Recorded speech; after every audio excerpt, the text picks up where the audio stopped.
Hello, everybody. Welcome to Free Your Soma, Stories of Somatic Awakening and How to Live from the Inside Out. Have you been feeling burned out or maybe on the verge of some kind of health crisis? Maybe you've been through this yourself a few times and been looking for ways that work to come out of that experience, to avoid that experience in the future. I'm going to be speaking with Dr. Jeffrey Carter today about his experience with physician or healthcare worker burnout, as well as his experience in Radiance, my somatic education program over the last few months, and the way that somatics and being connected to our bodies and our ongoing inner experience can be a huge part of recovering your nervous system, your body, and your sense of self. So stay tuned.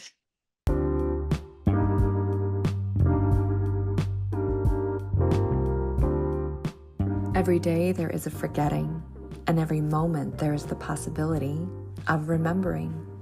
Remembering who you truly are, awakening to your body, to the inner world, to the experience of being alive. Here is where you find the beauty, the joy, and here is where you free your soma. I'm your host, Amy Takaya. I'm here to help you move from pain to power, from tension to expansion, and ultimately from fear to love. Hi, how you doing today? I'm good. How are you, Amy? It's good to see I'm you. I'm great. Yeah, we just saw each other yesterday when you came for a session, and now here we are on the podcast. I'm so excited to have this conversation with you and kind of continue the things that we were discussing yesterday. Yeah, me too. Yeah. Um, I'm grateful to have done the Radiance program or nearing the end of it, and that you asked me to come on and talk about something that's has certainly been very impactful for my life and one of the biggest challenges Mm. that's been ongoing in my life for 15 years. Wow. Yes. And, I have to say that this concept of burnout, and we're going to talk about it today under, the framework of what it means for healthcare workers, because you're a trauma surgeon and a doctor. But also, other people who are listening to this who may not be involved in that field could probably definitely relate to some of the things that we're going to be exploring. So maybe a good question to start with here might be, how would you define burnout or what we're kind of alluding to when we say burnout? Yeah, so that's a really good question. I don't have a specific definition, and all the definitions that I've looked up in our healthcare worker literature, whether it be nurses literature, physicians literature, I've never found a definition that I think pinpoints the experience.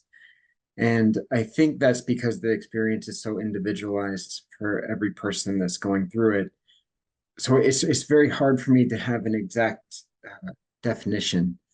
I think that it is something that's not like to healthcare workers. I think it's probably something that several people across several different industries experienced in 2024. But some of the things that we experienced are unique to our group because we are taking care of other people and have different requirements from our job than a lot of other people have. So I do think that it's something that's probably common in our fast-paced lifestyle across the board, across all modern society. But there are probably some specific things that will hopefully come up in our conversation that makes this unique to us. Yeah. Well, first of all, as a healthcare worker, and especially, if we take, for example, the kind of work that you do, you know, life and death hangs in the balance. There's a lot of responsibility, as a first responder or as a nurse or as a doctor to, make decisions, life-changing decisions for people who may not be able to make those decisions because of, whatever's going on with their physical body or their health. So it is a pretty big deal. And when we have people who are exhausted, whose nervous systems are fried, who are living, without sleep, proper sleep, and their basic needs being unmet, and they're doing that for a long time, it has a devastating effect not only on their own lives and their physical bodies, but it affects the people that they're caring for and the industry and coworkers that they're, involved with.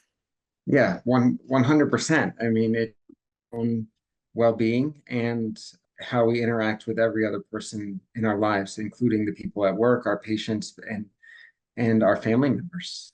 I mean, including the people that you just go get your coffee from in the morning, right? And and it just made me think of something in my height of the various types of burnout I've had over my career. Like I remember thinking like the coffee person was always annoyed at me because I was just like, raring to go all the time. And so it literally affects every single person that every relationship that we have, it Mm. affects. Wow. And Yeah. I'll get into my own experience, and I think that I was a setup for burnout. So I've given this a lot of thought, and I've gone through a lot over the past 7 or 8 years in working with my own relationship with my job. And yeah, so you asked about definition, and I think that one of the things that I would say that this comes from is the relationship that we have with our work. And Mm.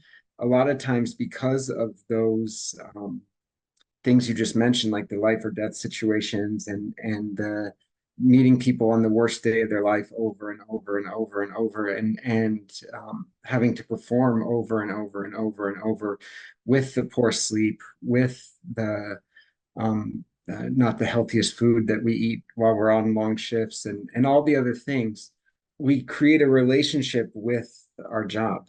Mm. And what I would say is that it's the manifestations in all the other parts of our life due to an unhealthy relationship with our career. Mm. And when I track my own experience, this goes all the way back to my childhood. Like I was setting myself up for burnout as a young boy growing up in Florida because I was the oldest child. I was a little bit of a perfectionist. I was a big time people pleaser, and not necessarily people pleaser, but I enjoyed achievement. I enjoyed the rewards I got from people like parents, coaches, teachers as I achieved. I also was in sports and have a competitive side. So all these things were nurtured in my childhood. And then you go through the various steps of life and you get to medical school. Well, now you're even a higher achiever and more competitive. And then you get into surgery residency and all that stuff. It just keeps getting amplified, amplified, amplified until there becomes a point that all your energy is aimed at this pillar of your life that you're protecting at all costs, Mm. and Mm. that everything is pointed at least in my situation, I think for those of us having burnout, everything is pointed at achieving life as opposed to all the other things that are actually very meaningful.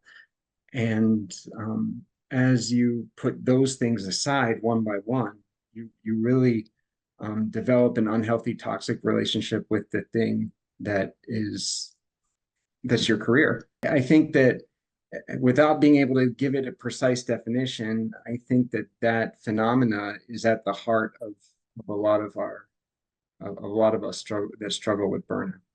Right. Well, and also I remember you kind of alluding to this at different times, like when you feel really competent and capable in one area of your life, it can be really easy to try to escape to that space. Yeah, When you don't feel so competent or capable, say in your interpersonal relationships or, in other areas of your life, and you don't feel that sense of like personal safety, right, in your body, maybe, right? yeah, It's easy to want to go to where you do feel safe, which might be your job. I can accomplish something there. I can get recognition there. I can experience success. I can experience that I'm valuable because I'm helping people, and that's kind of the trap of, workaholic kind of mentality where, we're yeah, escaping to our job or escaping into our passion. And it's a way that's socially acceptable to do so because yes, you're just, you're just being a successful doctor or you're just being a successful yes, entrepreneur.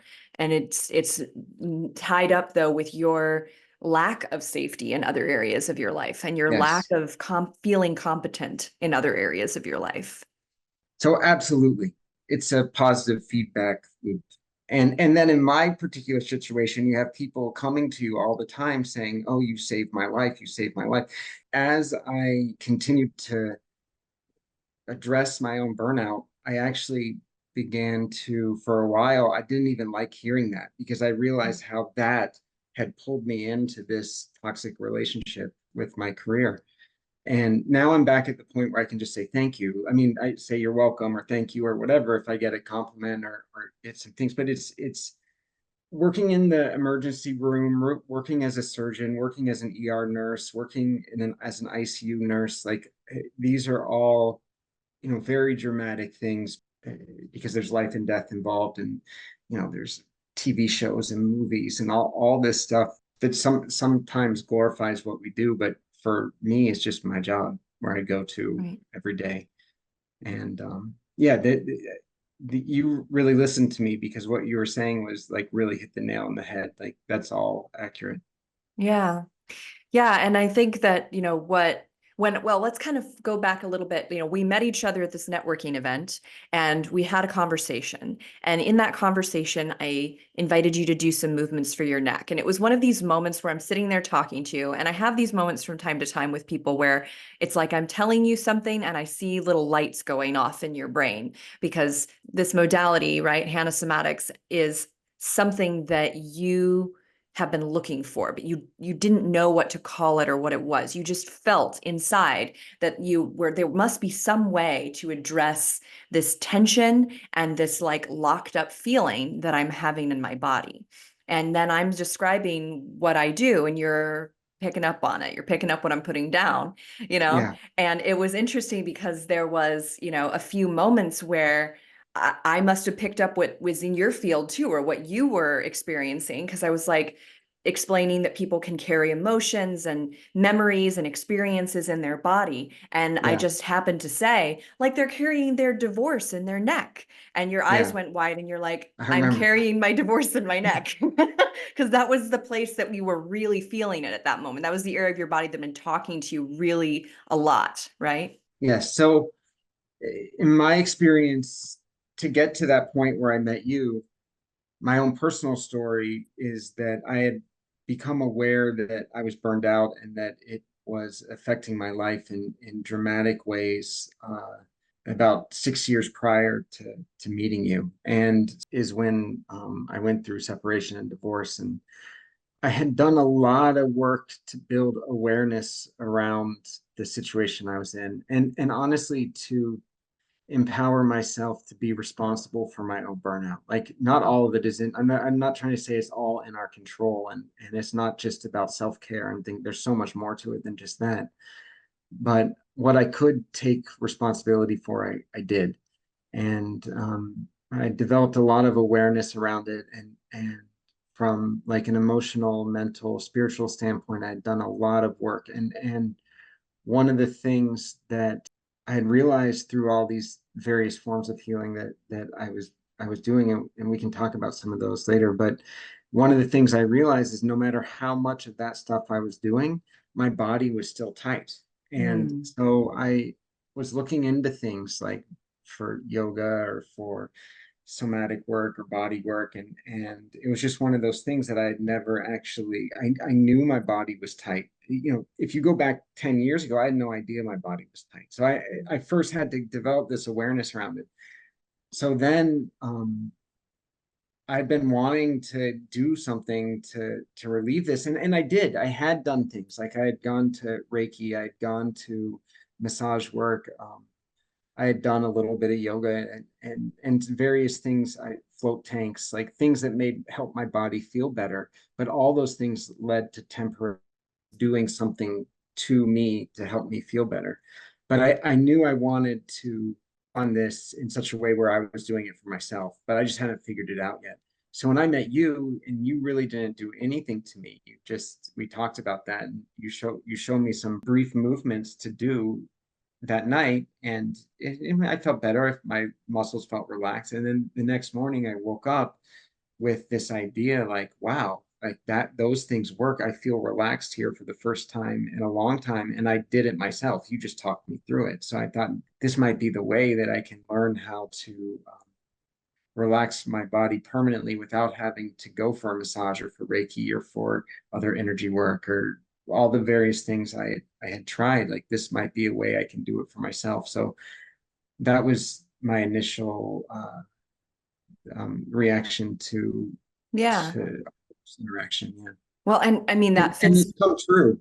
Like, yeah, sorry. So go ahead. What is that you said? No, it's come true. I It's don't come want to true. skip to the end, but I mean, it absolutely, uh, the Hannah Somatic work absolutely allows me. I love the sessions where we work together, but I'm ultimately responsible for this now, which is one of the keys, I think, to anyone that's addressing their burnout is we have to take responsibility for the parts that we can.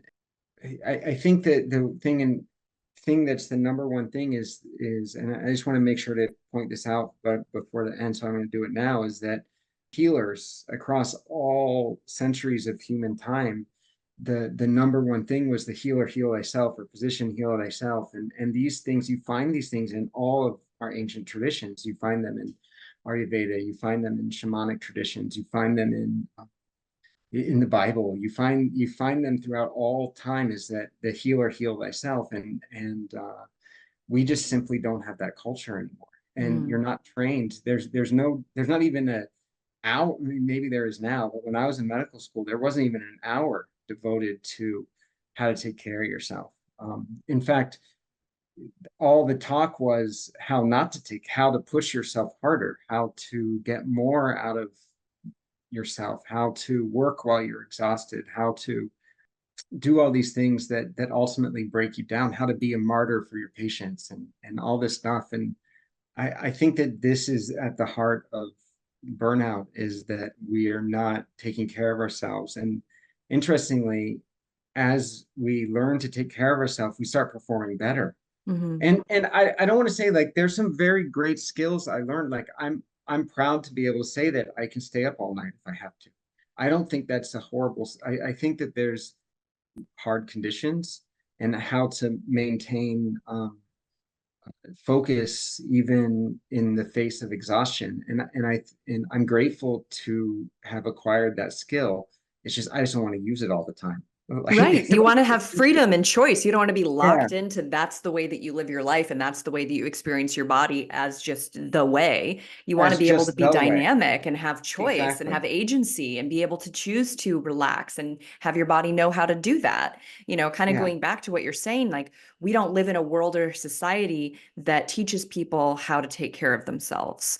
That is yeah, not a thing that we're taught. We're often taught how to basically get by and survive and, do as much as we can to get as much as we can from the time that we have here, right? Or from our job or from our whatever it is, right? And so yeah, it is a very big shift to make that choice to slow down enough to take care of yourself, to slow down enough to learn a new skill, because that's ultimately what you've learned in this program is you've learned a new way that's very, very effective to take care of your body and to actually yes, connect with your body and be able to listen to what your body is saying to you. And yes, to the credit of our kind of you know warrior like society, like, and I can relate to that too. I started my career in Bikram yoga, and that particular teacher Bikram kept us up all night. It was 9 weeks. It was, you know the room was 120 degrees and we were supposed to stay in there for 3 hours doing this insane, hyper bendy yoga. It was brutal, and I learned a lot from that. I learned a lot from teaching those kind of classes, but at the end of the day my body was super locked up as a result of it, and that's my yeah, body. I don't know how anybody else's body would experience this, but my body got locked up, and my yeah, my my being got really locked up too, and it was very freeing to be able to explore an alternative way of living my life, which was instead of fighting my body and overcoming my body and pushing, pushing, pushing through, what would it be like to radically slow down and be really soft and gentle and see what kind of changes and shifts would happen if I was really tending to my body as if it was a little baby, as if it yeah, was something really precious and fragile. And what would happen to my body and my consciousness if I did that? That's what we are invited to in this work. I mean, and it's not to say that now you have to be a big softie and not stay up all night and not do your job. In fact, I'd love to explore how this work has allowed you to be able to handle more stress and handle those stressful things in a renewed way. But it's now that now your body has an option. Now your back, your neck, your shoulders have an option to soften and relax. And you can tell when you're getting tight and you can do something about it versus just having that be the way that it is. Yeah, 100%. And I'll reiterate again, just to hammer this point home, I love that I can do something about Did you know that your muscles are holding on to thoughts, memories, and feelings? If you have a tight neck or back, you're not just getting old, you're experiencing a buildup of tension from the life you've lived. Most people don't know this, but there is a part of your brain that can reverse and prevent chronic tension. When you relax your muscles, you not only move better and regulate your nervous system, but you also free yourself from the grip the past has over your body.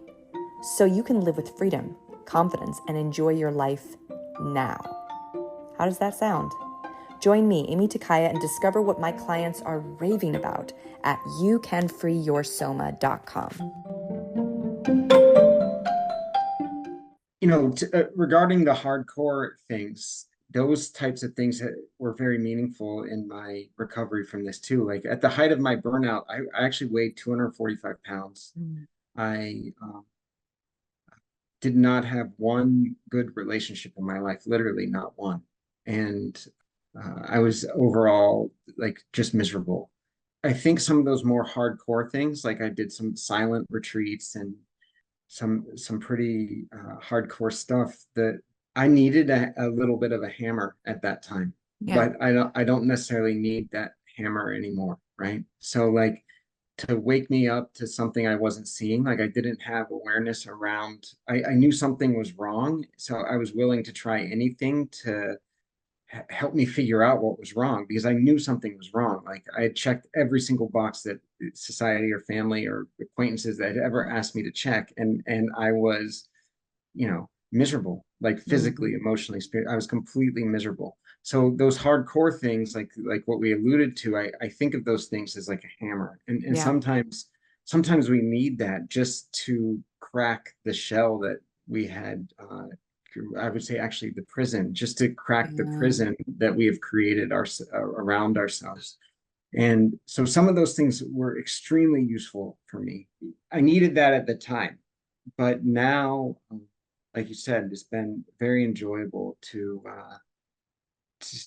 learn this practice that helps me feel relaxed in my body. And you asked about how it helps me with the stress of my job now. It helps immensely. First of all, like I mentioned this to you the other day, like first of all, our body takes in so much. Just to have an awareness around being able to live in a relaxed body allows me to absorb stress as it comes and let it pass. And if it's so much that I feel a little bit outside myself or real heady or just really revved up, I can literally lay down on a mat and do 10 minutes of somatics and it's like I just come right back in and then I can go on from there. So that's the way the practice can help, like almost as like a treatment, like as needed. And we'd say in medicine, the PRN treatment, like as needed, I would use the treatment. But in general, it just allows me to be more relaxed. Right, more relaxed and not jumping immediately into fight or flight. And, a lot of that does have to do with your body just getting better and better at the skill of relaxing. And we were talking about that yesterday. Like you are at like almost the end of the Radiance program, and you're kind of at the point where I really, I aspire for all of my clients to get, which is that they practice this way of being and moving in their body enough that their nervous system starts making that the new normal. Being Yeah. relaxed is the new normal. right? And then stress comes and you know how to come out of it and go into your relaxation, which you just described. And not only can you do it, but you can do it efficiently. You can do it Yeah. in 10 or 15 minutes. You know, you can Yeah. be having like a really stressful day and your body can feel really tight and be screaming at you, and you can lay down. And in 15 minutes, you can take down the tension or the pain by a good 80%, if not more. And Yeah. that comes from practice. And that's why I designed the Radiance program to be half a year long. That's why it's an investment of time and energy, is because you're learning a literal skill that you're going to have for the rest of your life. And it's so beneficial to be able to have, again, that agency and that option to be able to have, say about what happens in your physical body, and that you don't have to hold on to, all of the muscular conditioning and stress that you ever experienced, right?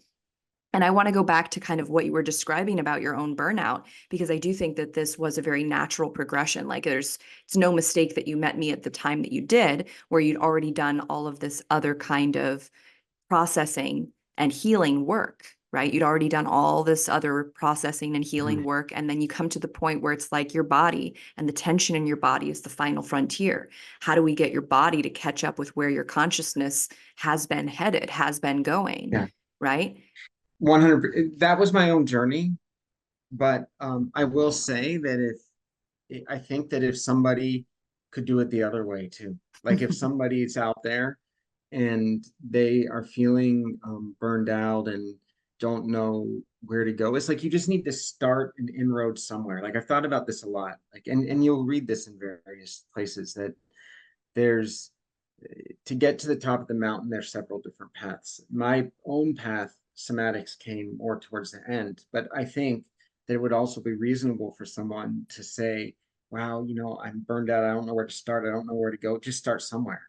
And and I did want to make sure to say this, if looking back on my own experience, there were times that honestly, it was dangerous. Like Mm.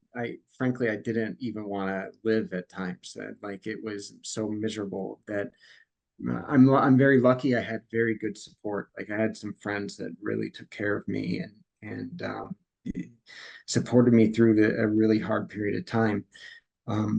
If you are someone that is like really bad off, then I recommend the traditional routes, like go see a therapist, go see anybody that can help something to take your first step. And I think that if somebody was experiencing just overall, it's a very trapped feeling, and you don't feel like you can get out of this, and you feel like you've signed up for this for life, and you just don't understand why things aren't going well, and your body feels horrible. I think starting with somatics would be a very reasonable way to like Yeah. start your own healing journey. Yeah. Any Any road in is going to Literally be that, right? A any road catalyst. in, any road in where you're taking responsibility, where you can empower yourself to take responsibility for the thing that you're trying to heal. And I think that's what they mean by heal or heal thyself. Like Yeah. it's take responsibility. And as we take more and more responsibility, we begin to want to affect the systems around us. Like you begin to want to help you begin to want to help those around you that are experiencing this, because I think I honestly think this is a health crisis that we're not addressing enough, because it does affect all of our patients, all of our family members, all of our children. So anyway, Yeah.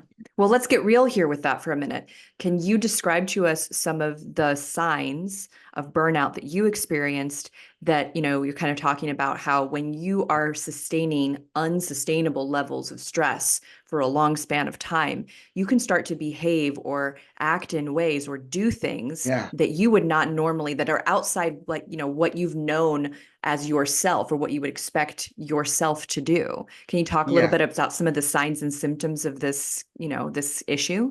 Yeah, I think it'll be different for everyone, but some of the um, very basic things is one, if you're just feeling miserable all the time and you don't know why. Like if you just wake up and you don't feel well, and I guess a lot of it would be classified as depression if you went to a psychiatrist, or if so just dysthymia, like just literally not feeling well ever. Like if you're feeling like that, I think that's a big red flag.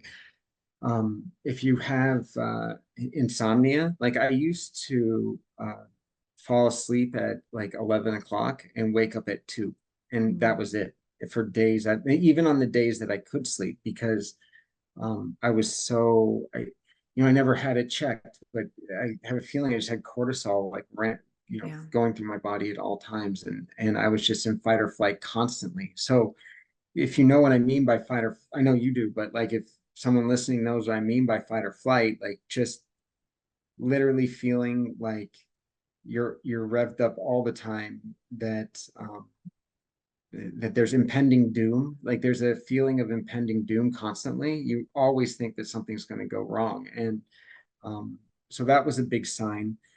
uh, and because you're miserable all the time, then you can start using various numbing modalities, working more. Like it's one of the Yeah. things is just working more and more and more. Like as you, a lot of people that are burned out, me included, like as everything is miserable and your whole life is crumbling around this one pillar, you're getting rewards at work. Your patients are actually sometimes having amazing outcomes. Like you're killing yourself for this. And so it doesn't really relate at first, and luckily I never got to the point where it actually affected my performance at work because I kept that so strong. um, I think ultimately that would crumble too, but that's the last thing to go. Like Right. and some experiences of doctors that have, and nurses and EMS guys that have committed suicide, Mm. that thing never went. Like they Right. Their protected that career was all the way. always, They died before they let that crumble. Like, and I know a few people that this happened to. So you'll protect that literally at all costs. So I think if you notice yourself protecting your work like that to a place where it's everything else has become unhealthy, but you're doing really well there, that's a big red flag. For me, it was weight gain. Other people, it might be weight loss. I don't think there's any one specific. This will lead to physical illness 100%. Like I yeah. had my blood pressure. This is crazy. And oh, here's the thing. If you just don't care, like if you don't care about your health and you don't care that Mm. you're miserable every day, but you don't care and you're getting wins at work, like that's a big red flag. Yeah. And so like I would have nurses in the middle of the night check my blood pressure, and my blood pressure was like 190. When I get it checked Mm. all the time, it was through the roof. And I went to see a doctor and they prescribed me some medicine. I never even filled it. Like I just didn't care. Like I didn't even think about it. I just thought it'll get better sometime. So like I wasn't taking care of myself at all. So like if you're not taking care of yourself, that's a big red flag. This manifests in so many different ways. It man and the worst way to manifest is in suicide, or in, like, Mm. I know I have a old friend that died in a drunk motorcycle accident, Mm. and I don't know his immediate situation around that. We had parted, like we just hadn't spoken in years, but I knew it had happened, and there's other stories I have of physicians and nurses that have just had horrible things happen to them and their family because they had never had the ability to get better from this. And the for me, my own recovery process, like, so I had a lot of these things, like where I was miserable and I wasn't taking care of myself and I was doing what I could not to experience my own pain. And my marriage obviously fell apart. Mm. I love of co-parenting, like when you recover from this, your relationships, even the hardest relationships that you thought were the hardest relationships in your life, there'll be major changes, like as you Yeah. start getting better. But literally all these relationships will improve, like as you start taking care of yourself, and um, just having the intention to improve yourself and improve the relationships in your life, like you'll start finding the ways. And for me, I did some traditional modalities. Like I had a therapist that was very helpful, especially during those times. Previously, doctors have been scared to even say that they Mm, have a therapist, yeah. which I think is just a really sad place. Yeah. Another thing that I have to mention that was such a huge part of my own journey is that I was a setup for this, and I was already developing signs of burnout. But then Mm, my brother, was my best friend, died in a car accident, and mm, completely unexpectedly. And while my parents and sister were grieving, the best people can grieve, doing all the things you're supposed to do when you're grieved, like I just started working. Like mm, I started working as much as I possibly could. Like I didn't want to leave the hospital. Like that was my number one source of forgetting about this. And yeah. so for my own personal, so I think that like people can live with burnout and just kind of skate by, but they're not living good. They're not in that extreme thing. But if you're Right. kind of living like that, and then all of a sudden a life event happens, Right. like a divorce, a loss of a loved one, you're an injury yourself to yourself, or some sort of things that just happen to us in life. Like if that happens, that can send you from like Maintaining to just just devastated. Yeah. that truly you're now like at risk. um, you've moved into a dangerous place, I think, Yeah. and so those things that they happen in life. So my own process of healing came a lot with addressing grief that I hadn't addressed, and Yeah. so everyone's going to have their own story. So I think that as a community, we have to do a better job of taking care of each other too. Like it's not just about taking care of yourself. Like we don't take care of each other the way that we should. And I think that this is an honor to get to do this, get to be a physician. And I think that it always has been. And I think about like those all, especially like for me as a surgeon, there's like thousands of years of people doing this before me, Yeah. and they paved this path for us to get to do that. And um it's what will happen is that the thing that literally was ruining your life can become this thing that you all of a sudden all this gratitude starts coming out of it. And so now when you have a hard day or a hard shift or something like that, the environment that is me can really handle a hard shift. And somatics has just made this even Oh, as yeah. ups my game even more because Yes. um, it doesn't have to affect me the same way like it would have in the past. Like Totally. I don't have to pack anything away that happens. Even the hardest things that happen, the surgical complication, an unexpected death in the hospital, like the things that happen as a part of our job that I used to just pack away to God knows where, right? Like and Your just neck, keep your it back, your just your yeah, and neck organs. back. Yeah.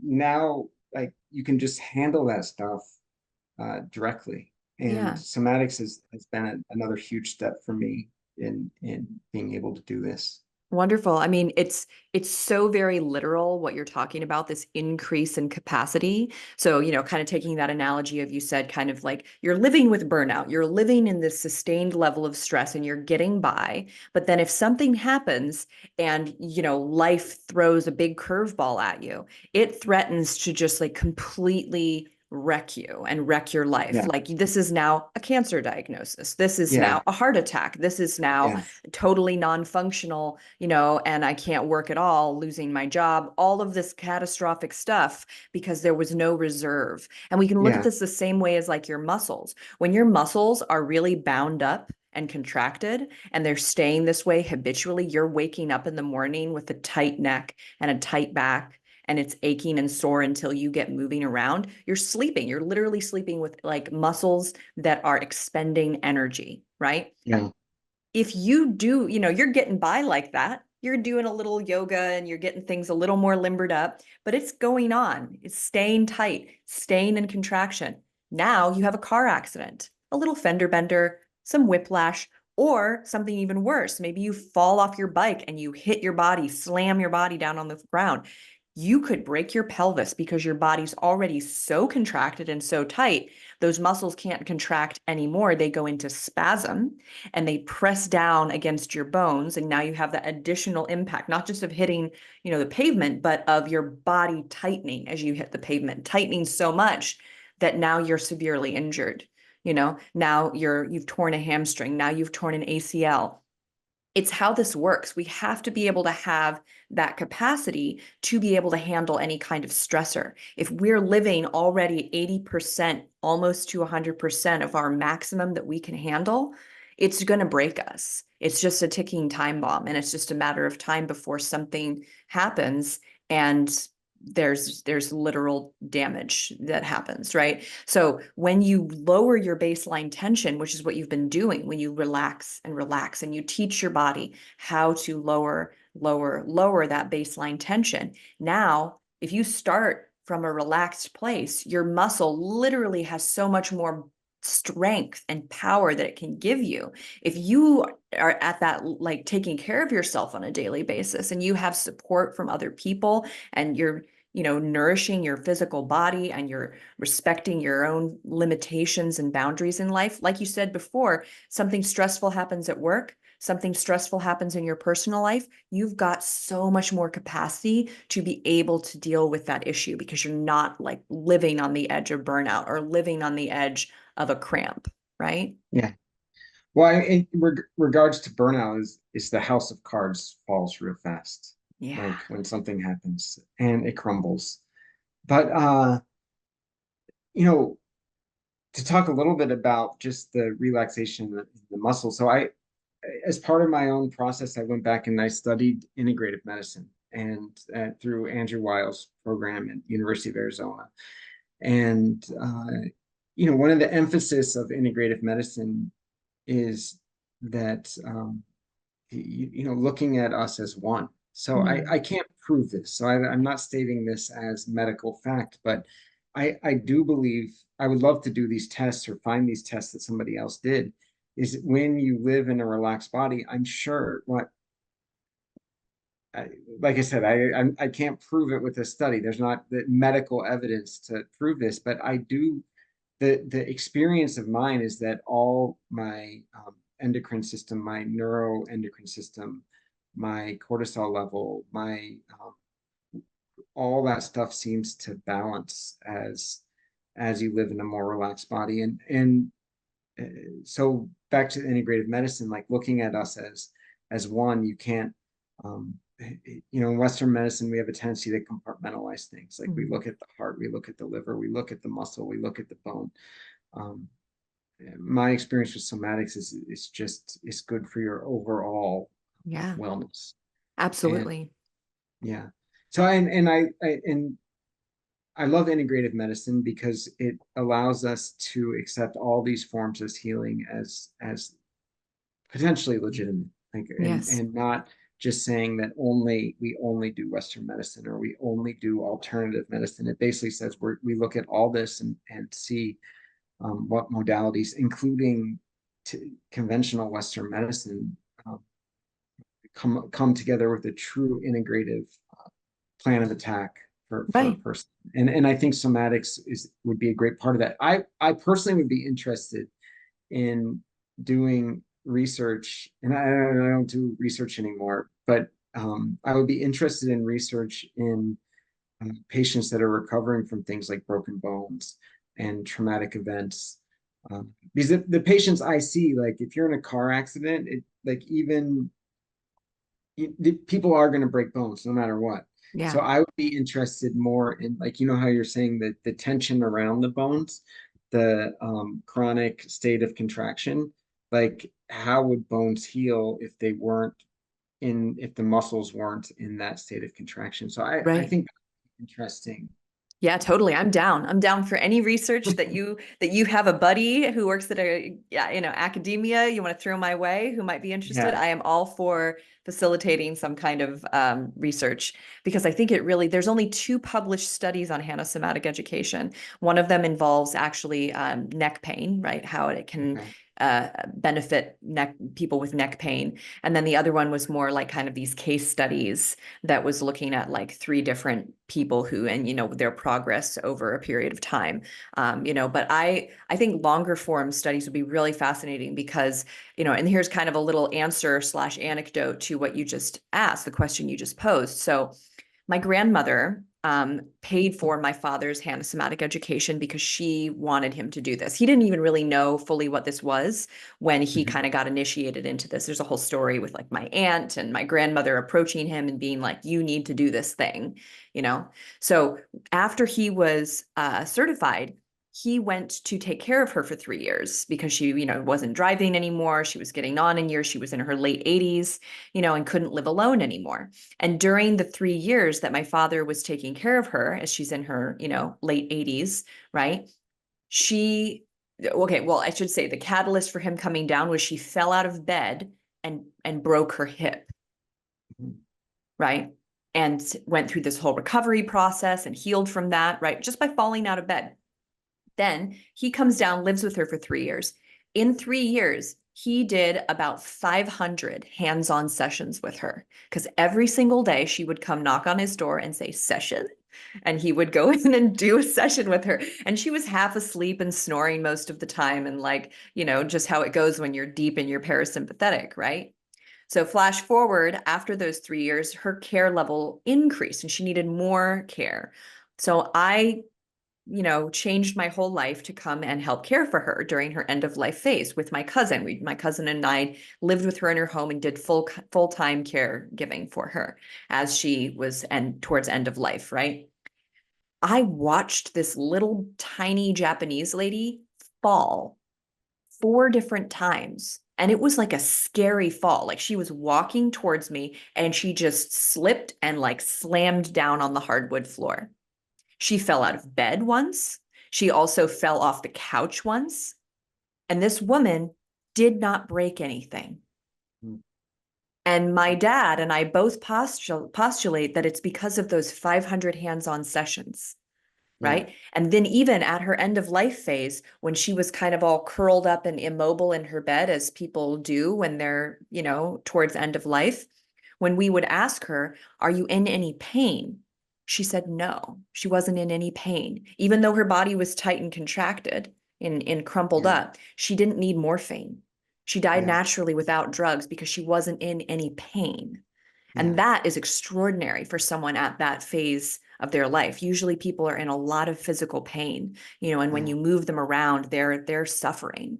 They're yeah, laying there in their last moments of life suffering a lot. And she wasn't. And so yeah, this is, something that we didn't, obviously have a team of people studying this, but just yeah, anecdotally, like, what does Hannah Somatics do if you spend enough time conditioning your nervous system to let go of those tensions? What does that mean for how you age, for how you, face the last moments of your life? Do you face them in agonizing physical pain of your muscles tight all over your body and making it difficult to breathe?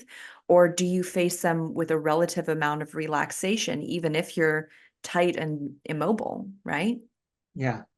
I mean, I think, one of it's just in our Western medicine, in our Western medicine, the way we do things, we have these standards of care that we meet, and that we do that through this rigorous type of research and things like that. But in the part of my mind that's just about using medical judgment, right? Like medical judgment doesn't always have a randomized control Right. trial to prove it.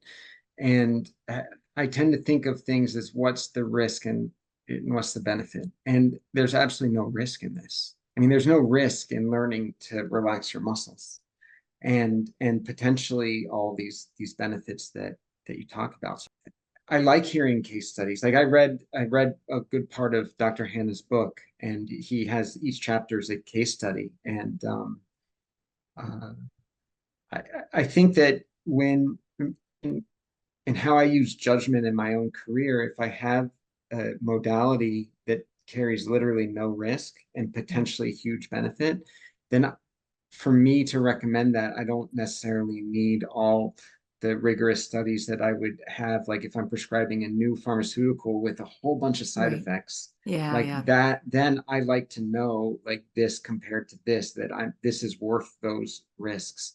But in Hannah Somatics, like I literally can't think of any potential risk. Like you're There's, literally just contracting your yeah, muscles and then and then learning to relax. Like yeah. there's no harm in learning to relax. Right. And Well, and I will say, just to say it, there are some very, like, very few contraindications. So in the case of someone who might have a lot of blood clots, for example, there might be some contraindications simply because when you relax the muscles, the blood starts moving.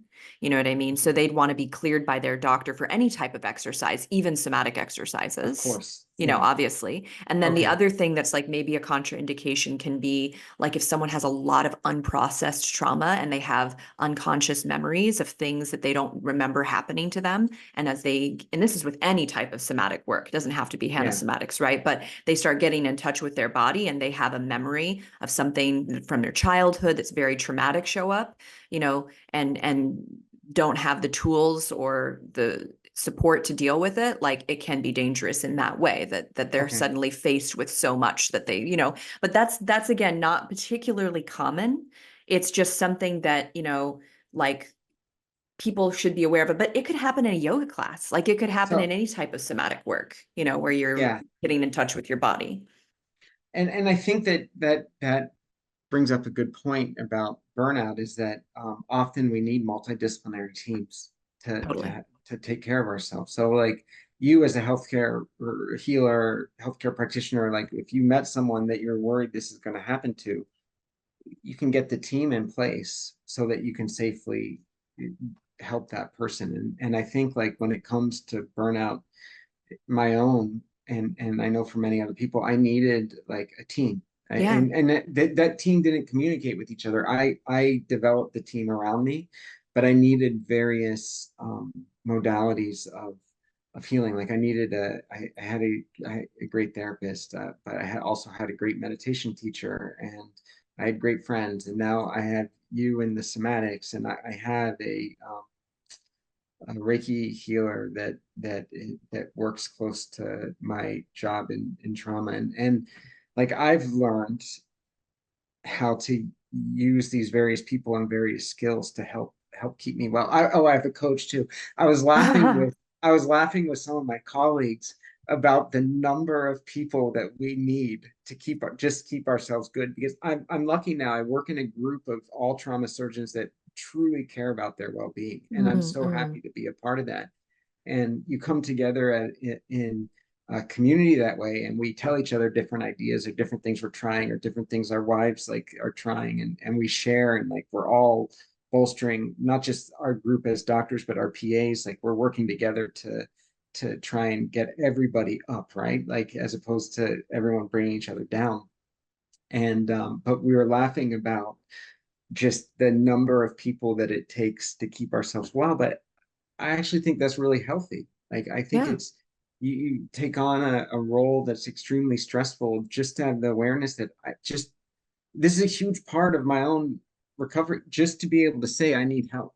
Yeah. Like I you are not trained as a trauma surgeon to ask for help. You are the help. You know, you are the person that fixes things. And that's the thing. I was a fixer. I love to fix everything in everyone's life. Like if they came to me, I immediately had a solution, right? And that was one of those things that goes back to childhood that brought me into this space. But at a certain point, a huge part of this process is just to be able to say like yeah, hey, I need some help here, things aren't going so well. And then when you just ask that, this team of people starts forming itself because Oh, you get absolutely. interested. Yeah. Yeah, and I think that it is healthy to have, you know, multiple mentors and guides and Yeah. people that you look to for support. I think that we were meant to live in communities and villages Yeah. that would have supplied that for us. And now we are kind of splintered. And a lot of like the, you know, the ethos or the culture that we maybe had at one point has been, you know, shifted in such a way that it's harder to find that.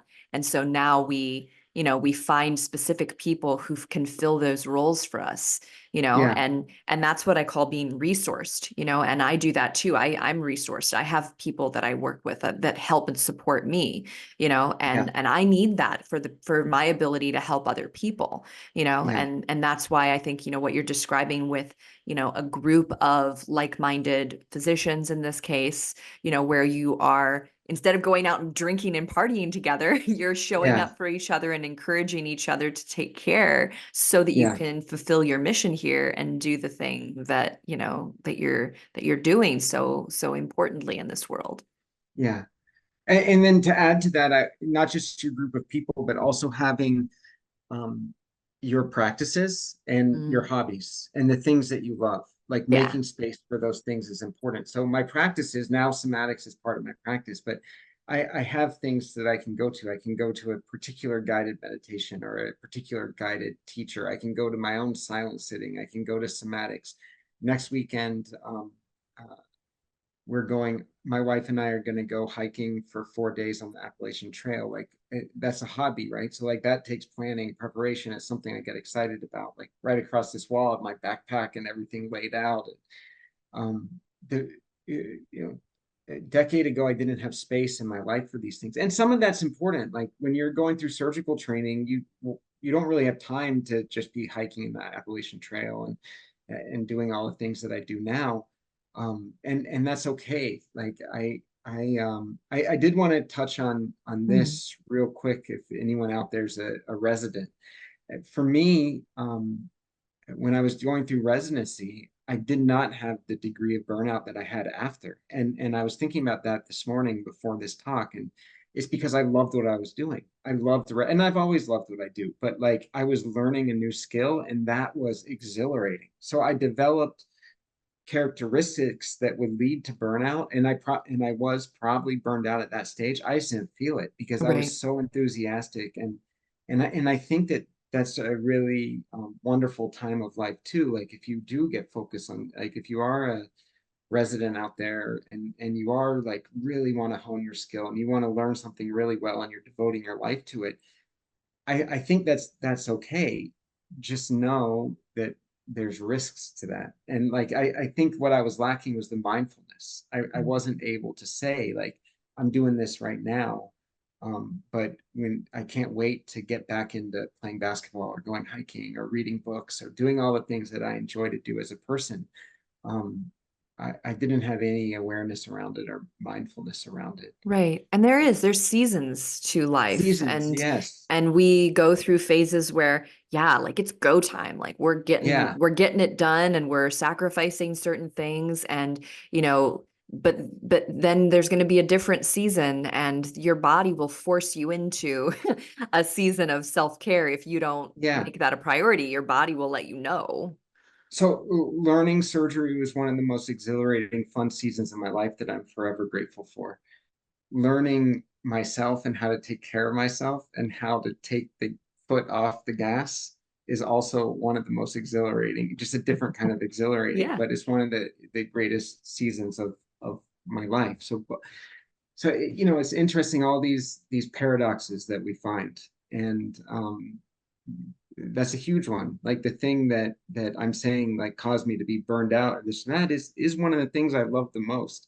I just had to learn how to love it in a way that was good for me.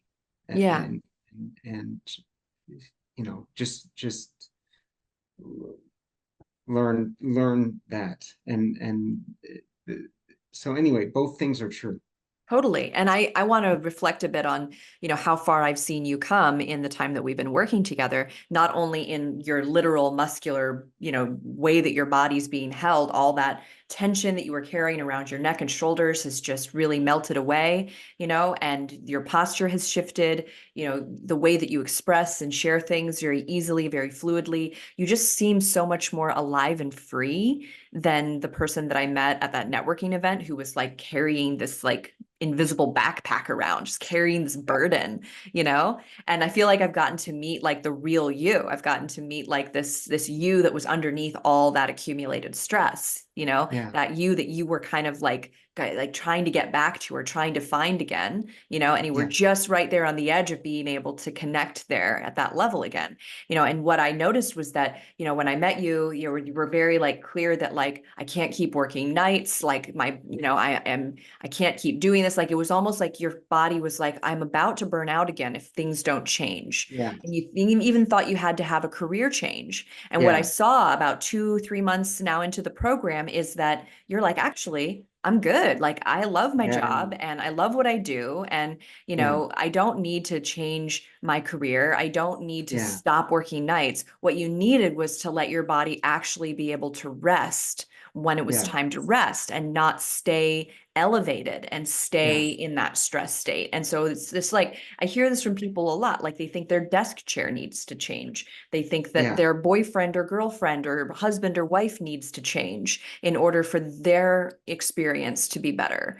And it's Yeah. not that those things don't have an impact. They absolutely do. Working night shift is hard. Yeah. But what if you changed instead? What if your Yeah. capacity increased, right? How would those problems appear? How would those outward things feel? How would your desk chair feel if your back was relaxed, right? Yeah. I mean, it's super interesting because what you described has been my journey the past 6 months. We met at an event where I was trying to promote this new business that I was starting, which I think is a good business. I had studied integrative medicine. I have a degree in integrative medicine. So when we met, I was starting to plan on the side integrative medicine telehealth business to hopefully help me reduce the number of shifts I had to work in the hospital because it is hard work. But you're absolutely right. Over the course of this program, I've been able to see that I began to see a little bit of that part of me was running from work, Mm. which exactly like you said, like I don't need a new chair. I I still need to be healthy about it. Like Yeah. the old Jeff, the one that's before you and I even met, would be like, okay, well now my body's feeling good. I can work 26 shifts a month. Yeah. Push it. I can save some money. I can do all these things. Like so I that's not what I'm saying, but I've already created my life in such a way that it's manageable, and now that feels much more manageable. So for sure, like everything you said about your observation of me over the past 6 months has been I don't have anything to add. Like that's Yeah. absolutely true, and somatics has been a big part of that. Um, I and but that does bring me to one other point I wanted to make is that like often when we're burned out, we immediately, to go to your analogy, we immediately want to go to I need a new chair. Yeah. Like and we can get very desperate in getting that new chair. So like let's say that chairs are really hard to find and you're like, I need this new chair. And that energy of like really desperately wanting that Mm. new chair, it just adds fuel to the fire. Right. And I've experienced this like you just said with somatics. But also there's been other times that I've had this realization that I don't need a new chair, but you might need to redesign your chair a little bit. Right. Or That doesn't redesign your mean working just hours and how you spend your yes. time in that chair. So exactly. So like things I did and um see, you're not going to find the solution in any one particular thing. You're not going to find the solution in a new job, but you may improve things with a new job. And you're not going to find the solution in just learning meditation, but you will improve things in learning meditation. And I think somatics is one of those tools. And I think that that somatics is one of the ones I would say in now is very necessary one because Mm. you have to get somehow like getting in touch with your body and getting comfortable with your body is is just such a wonderful thing to do for yourself. Yeah, so your assessment of me through this course is spot on. Yeah. Tell us a little bit about like, for anybody who is curious about what is it that we do in the Radiance program? Like what has been your experience?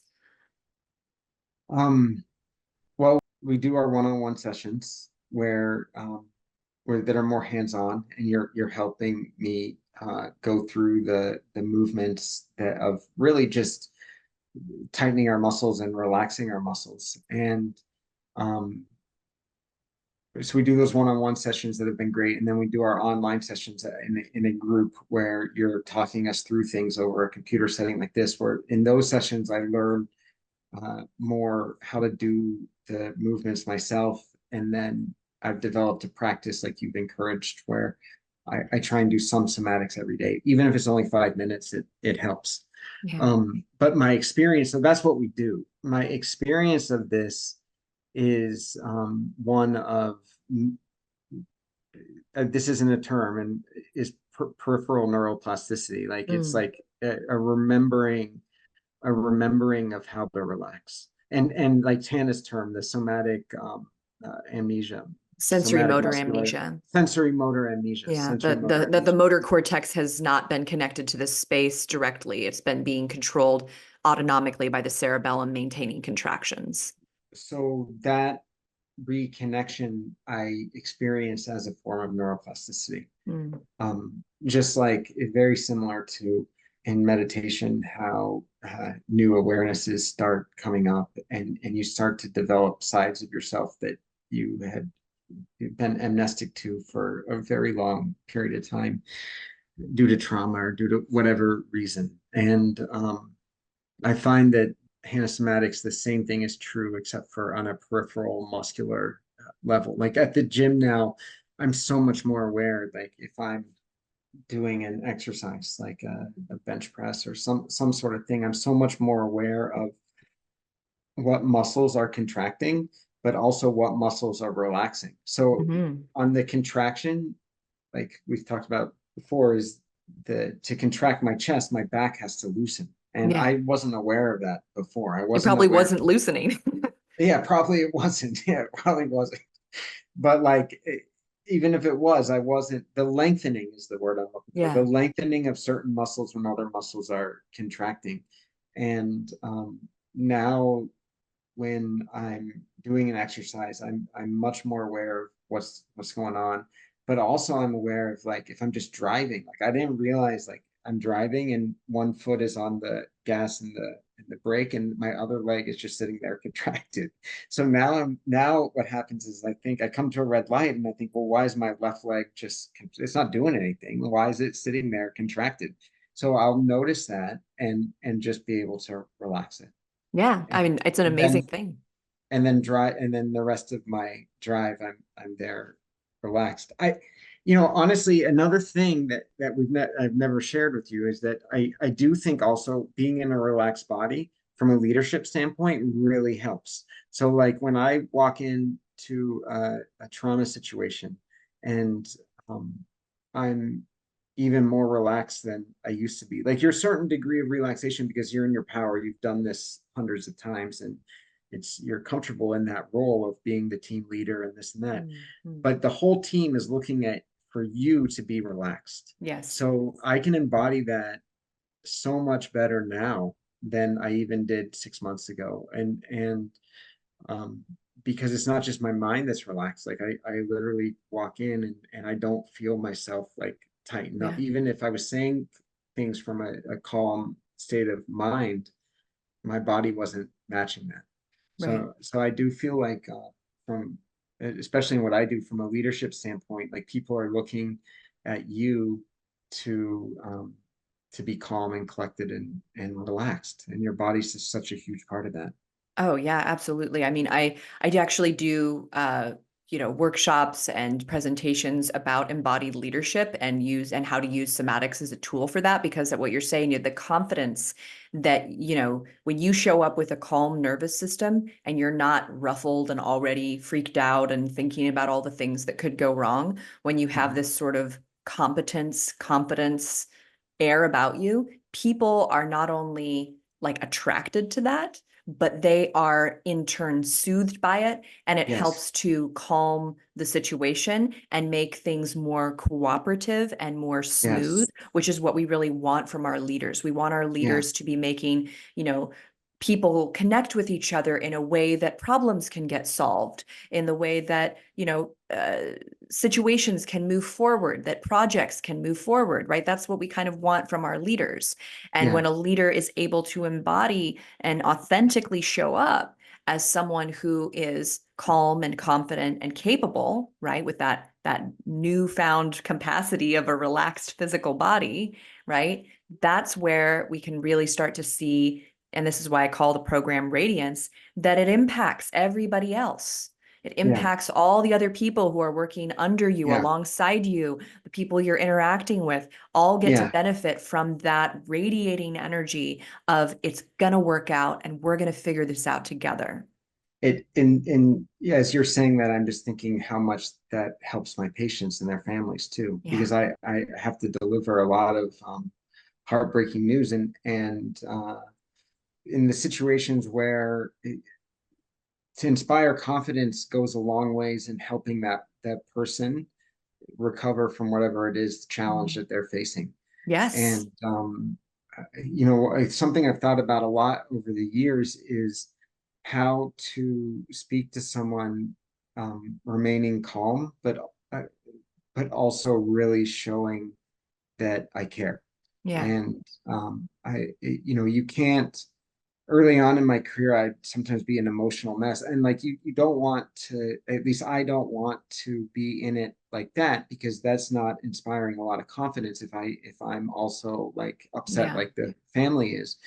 So I went through a period of time early in my career where I was like, well, I'm not gonna, I just can't get emotional with families anymore. It's not appropriate and it's not inspiring confidence. But then I thought, okay, well, now I'm not, how do I show that I care? And I think what we're talking about, a relaxed state, there's still a lot of space for compassion there. It's Yeah. not like a And emotion relaxed, to it's exist. not a relaxed, detached state. It's a Yeah. relaxed, engaged state. And honestly, that's when I met you. I noticed that in you, like the way we were communicating. It's it's it's a relaxed, engaged state of being, which is something I've been striving for a long time, and will continue. Like you're never quite there, right? Like It's these a things that, practice. It's a yeah, it's practice. Yeah. practice, Yeah. and Because I mean that's what makes life good, right? Like there are all kinds of smart reasons why we withdraw, why we detach, yeah, why we dissociate. So much intelligence behind that too, you there know, is, and there then is, not staying stuck in that, not staying bound and imprisoned by that, detachment or that dissociation, but able to come out of that and come back into a baseline or, a balanced kind of experience in your body where you're able to bring that calm presence. We are talking about competence and confidence, but you said the word inspire, and ultimately what you're inspiring in, your patients is hope and yeah, faith. Hope and yeah. faith. And that's That what that's it. leadership really offers too. And I think that's why it's healer, heal thyself, because you can only do that. You can inspire hope and faith that will allow for deeper healing to occur no matter what is happening, right? Even if it's Yes, just someone surviving the loss of their spouse, they're going to yeah, need that hope and faith. And yeah, that is going to radiate from a person who is embodying that relaxed state and yeah, not all tied up in their own, pain and injury at that moment. yeah. And one of the things I've learned over the course of my career, my experiences, is you can't talk someone into hope and faith. Yeah. You can't rationalize it with them. Mm-mm. And I think that in my own experience when I was first starting out, that's what you want because you want it really bad for them. Like Yeah. so you want to explain to them. There's a lot of becausing and this and that, and like embodying it truly is the way to share it, To communicate because it. you can't find Mm. words, like you can't talk somebody into it. It's And not a mental process. It's a yeah, living experience. yeah, yeah, Yeah, yeah, that's beautifully said. Like that. Yeah, I agree with you. We can't, just like you can't really talk somebody into like a good mood. Like even if you were to say something funny, it's the energy that you're giving off. It's yeah, the energy behind the joke that does it. It's not the actual words themselves. 100%. Yeah. And I mean, and this brings up one of my favorite things we talked about is in somatics, is the day that we talked about spontaneous right action, and the Buddhist, right? Buddhist Yeah. concept of Yeah. spontaneous right action. And when like those moments of that when you're in I'm not just talking about my action, I'm talking about the groups, like when that is happening in whatever circumstance I'm in, um that to me is the most beautiful moments of life. And it's the same thing that someone would call grace, I think, Yeah. is what I would call spontaneous right action. Is it's filled with grace. And I like to think that, well, I know that when you are doing things like somatics and having a strong meditation practice and contemplative practice and working on yourself, you get to enjoy more moments like that. Yes, yes, because those practices, right, and what they do for your physical body, but also your mental and emotional and spiritual body, is they create fertile ground for the phenomenon of grace to be Yeah, present and occur. Yeah, 100%. And they and create I space and for it. somatics has helped that in my own experience. Yeah, and mine too, and so many people that I work with. I mean, it really is, when I tell people that they can age with grace and move their physical body with grace, it's actually talking about that bigger picture grace too. It's not just looking good, it's feeling free in your body, free to move, free to respond and interact and connect, right? Yeah, And that is that grace that we're yeah, speaking of here, is that kind of phenomenon of being in the flow, being connected and alive and present with the moment as it's occurring, and allowing space for intuition and sensing and inner knowing to start guiding your actions, behaviors, not just thoughts and preconditioned notions of how we should behave, right? And yeah, how we should yeah, act. yeah. I think you said inside out. Did you say that earlier? Oh yeah, that's the name of the It's like, podcast. yeah, yeah, yeah. It truly is. I read a book. I gotta find it. It's called something like Becoming Inside Out. Mm, And I guess I just never even hit me. But yeah, really, it is. Like it really is. I think that becoming inside out is everything you're just saying. yeah, Like yeah. it connects you to these spaces that we're talking about. Mm. Yeah, absolutely. Well, I think this has just been such a powerful conversation. I know that it is, at this point, part of your mission to, create like connection and community with Yeah, other physicians and healthcare workers who may be starting to realize that they're on the edge of burnout. And, as part of this conversation today, you graciously said if somebody's listening and wants to reach out to you for some support or resources, that you'd be happy to provide that. And I think that's so incredibly 100%. wonderful. So, let people know like a little bit about where they could find you, or how that, there's resources and support might look like. Yeah, so we'll put my email in the show notes. It's Dr. Carter at panahealth.net, which was the integrative medicine company I was trying to start, but I'm still going to use that email. And I do want to just say, like, I really sincerely mean this for all healthcare workers, because Mm. one of the phenomena of burnout is that we have an ER nurse that's burned out, a doctor that's burned out, a respiratory therapist that's burned out, because we're all have very high demands. It all looks a little bit different because our roles are a little bit different. But what ends up happening is we all come to the same place and then we're giving each other dirty looks and we're not like, and it's just Oh, not, sometimes it's not a good work environment and everybody's complaining about each other. And all that does is add to the misery of the experience of being in the hospital when you're feeling it. And there's a lot of complaining and bickering and that going on. So my what I really would like to do is bring together a community of all different people that work in the hospital. Like people, anybody that works in the hospital. Like one of my favorite people in my hospital right now is the nighttime shift coffee barista guy.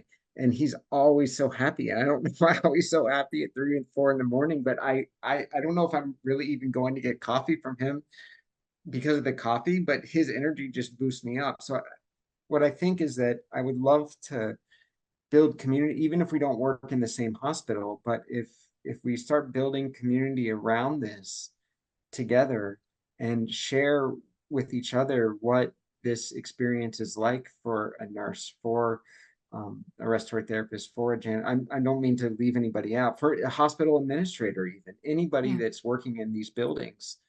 I think that sharing our experiences in a place where it's safe to truly be honest about like what's going on for you and not fear like repercussions is something I would like to do. So this is my first time ever speaking publicly about this. So I really thank you for having me on.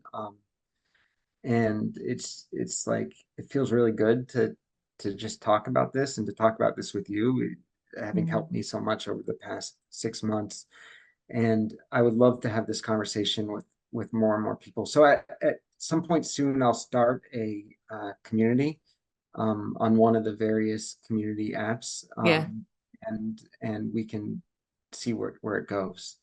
Um, so, but and also for someone there, I through my own process, I've been able to come across lots of resources for people. So no matter where somebody is in this stage, I'd love for anyone to send me an email or reach out to me and communicate.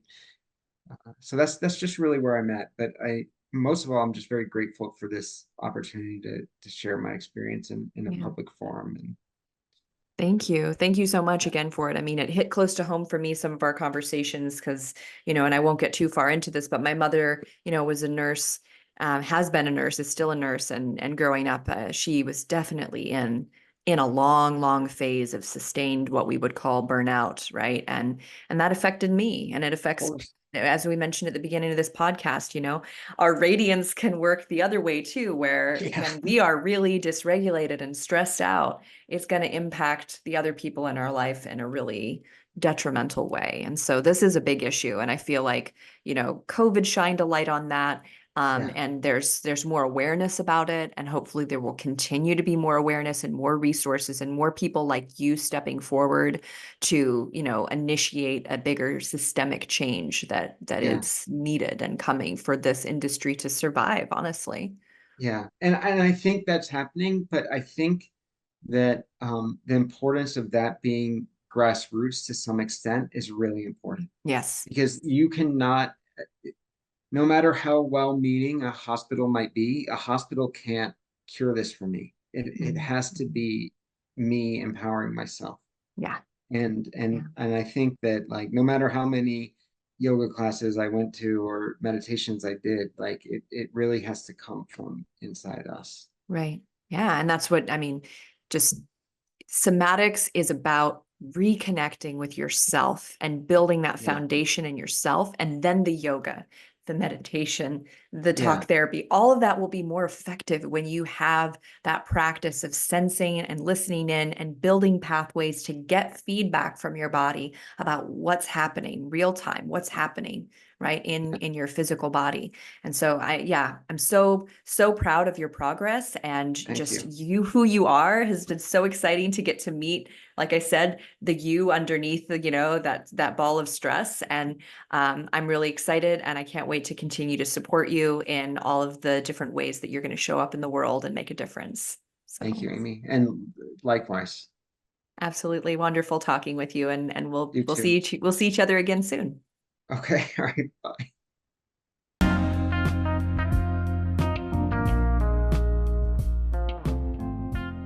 Hey there, friend. I hope you enjoyed today's episode. I would love to hear your thoughts. Follow me on Instagram at Amy Takaya and send me a DM about this episode. I'd like to thank you for being part of this somatic revolution. And if you'd like to support the podcast and help more people learn about somatics, consider leaving a review or a rating. And finally, if you'd like to have the experience of relief in your tight hips or back and learn to understand what your body is really saying to you, visit youcanfreeyoursoma.com. I can't wait to share with you what is truly possible. Bye for now.